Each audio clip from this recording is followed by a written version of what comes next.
I think I'd argue in this case they probably have a higher IQ than many humans.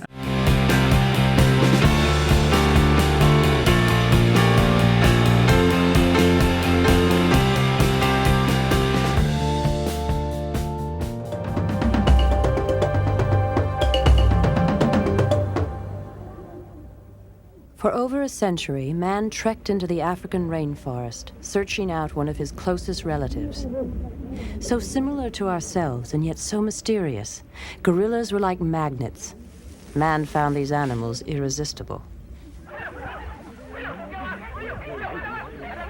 Entire families were often killed as they fought to protect their young. Thus sprang the myth of gorilla as savage beast, an image that was to shadow these gentle creatures for generations. Torn from their rainforest home, shipped to an urban world, and placed on display for man's amusement, this was the future for these young survivors. When they were securely tied, we felt sorry for them. They looked so pitiful, and for a short time we really debated whether or not we would turn them loose. They did not realize it then, but they were just beginning a trip which took them halfway around the world. And I sincerely believe that they will live as long and as happily as they would in their native jungles. Hi guys, welcome back to the channel. So we've had so many requests to make a video on the issue of Harambe, the 400-pound gorilla who was shot dead after a 4-year-old child fell into his enclosure at the Cincinnati Zoo. Now, we're obviously not specialists on great ape behaviour, but from what we've seen and read, to us it looks like Harambe was trying to protect the child and take him away from the screaming humans who are calling out to the child. Now, there have been 2 previous incidents of children falling into gorilla enclosures, and in both cases the apes protected the child, and one of them was actually a silverback gorilla like Harambe. In these previous cases, the apes were not killed and the children were safely retrieved. Our main concern was that Harambe dragged the child by the leg through the moat, but we've seen and read that this behaviour is common for gorillas to do to their young. So it wasn't that he was intentionally being aggressive, he was just doing what gorillas do. That's our understanding. So did Harambe have to be shot dead in order to rescue the child? Probably not. Could they have got the gorilla away from the child with food or some other distraction first? Probably yes. What can we learn from this? Animals should not be kept in captivity for human entertainment. If we're going to keep wild animals in confinement, stuff like this is going to happen. We're not going to go into all the details about why zoos are unethical. In short, they are animal prisons, and just like any other business, their focus is on profit. For more information on why zoos are not vegan and why they don't educate humans about animals and conservation the way we like to think they do, please watch this in-depth video from Bite Size Vegan. We agree with all the points she makes. There was widespread public condemnation and boycotting of SeaWorld following the release of the documentary film Blackfish, and yet there is no difference between marine parks and zoos. Animals should not be kept in captivity. Now, many years ago, before we were vegan and understood anything about animal rights, we used to love going to the zoo. In fact, we were members of the Melbourne Zoo and would visit several times a month. Now, as vegans, we view the Harambe case completely differently to how we would have previously and to how the general public is responding. People are holding vigils for Harambe, one animal, and yet 150 billion animals are murdered worldwide every year for food alone. That's 2,000 animals every second. Why aren't these concerned people also holding vigils for all of those food animals that we murder? This is a classic example of speciesism. Not only do we place humans as superior to non-human animals, but we then rank animals' worth according to many factors, largely what we've been taught. So we are taught in Western culture to love dogs and cats, eat cows, chickens and pigs, and go to the zoo to see the exotic animals like lions, elephants and gorillas. A Facebook page called Justice for Harambe has over 160,000 likes. People are protesting on the street, petitions have been signed. One dead gorilla has people up in arms. But are all these people vegan? What or who are these people eating? This guy wearing an M&M chocolate t-shirt obviously isn't vegan. Now, it's great that people are displaying concern and compassion towards animals, but it's hypocritical to love some and yet pay for the murder of others. And we were the exact same. One of our favourite memories from summertime in Melbourne was going to Twilight at the zoo. Basically, the zoo would put on a barbecue and have a band playing live music. So we would eat one group of animals while being surrounded by another group of animals. This was the biggest disconnection and hypocrisy imaginable. So why is this? Well, the YouTube channel Think Tank, with over 1 million subscribers, gave us a very good insight into the general mentality of people. Let's take a look.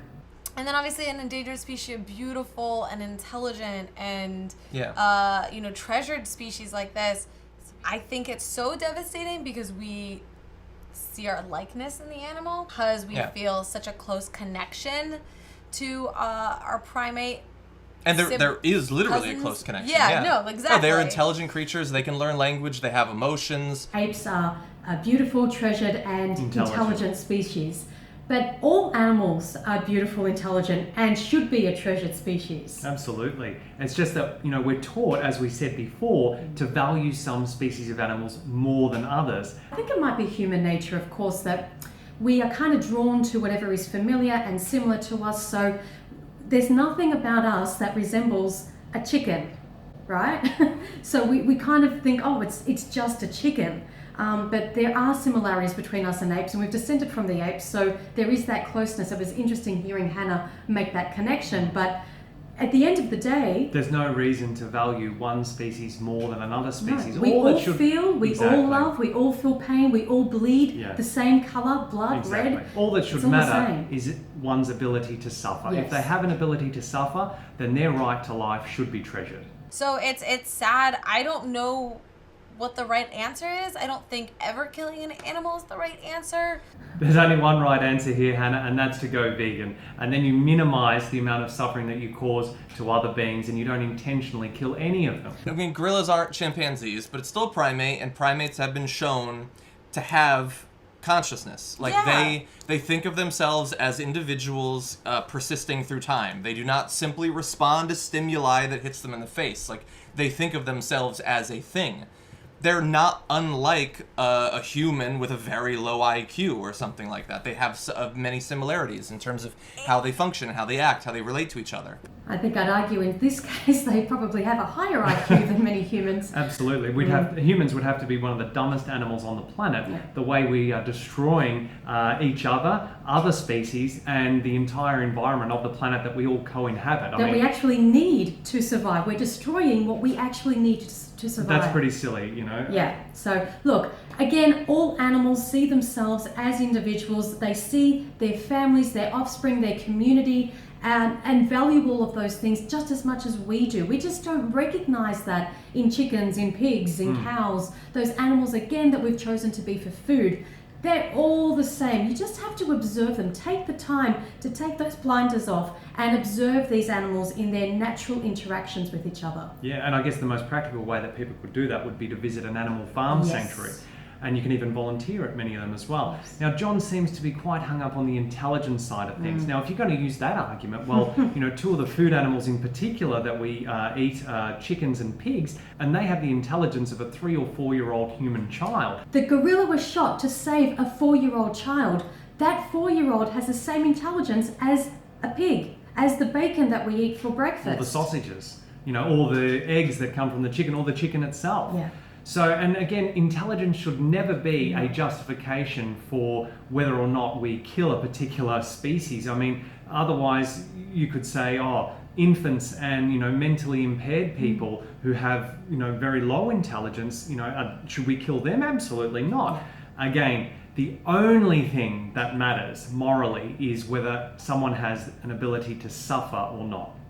So as tragic as this whole situation has been with Harambe, it is in a way very good to highlight these issues. It's being discussed more in the mainstream. I think a lot of speciesism is kind of coming up and being discussed. So this can only help open people's minds and help them make that connection with the animals that we are eating. Absolutely. And for further education, we'd highly encourage people to read Professor Gary Francione's book, An Introduction to Animal Rights, Your Child or the Dog, a fascinating read.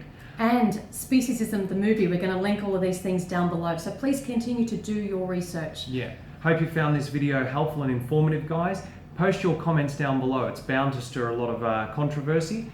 Like, share, and subscribe. And remember, until next time, going vegan is not the most we can do. It's the least we can do. Please do not support zoos.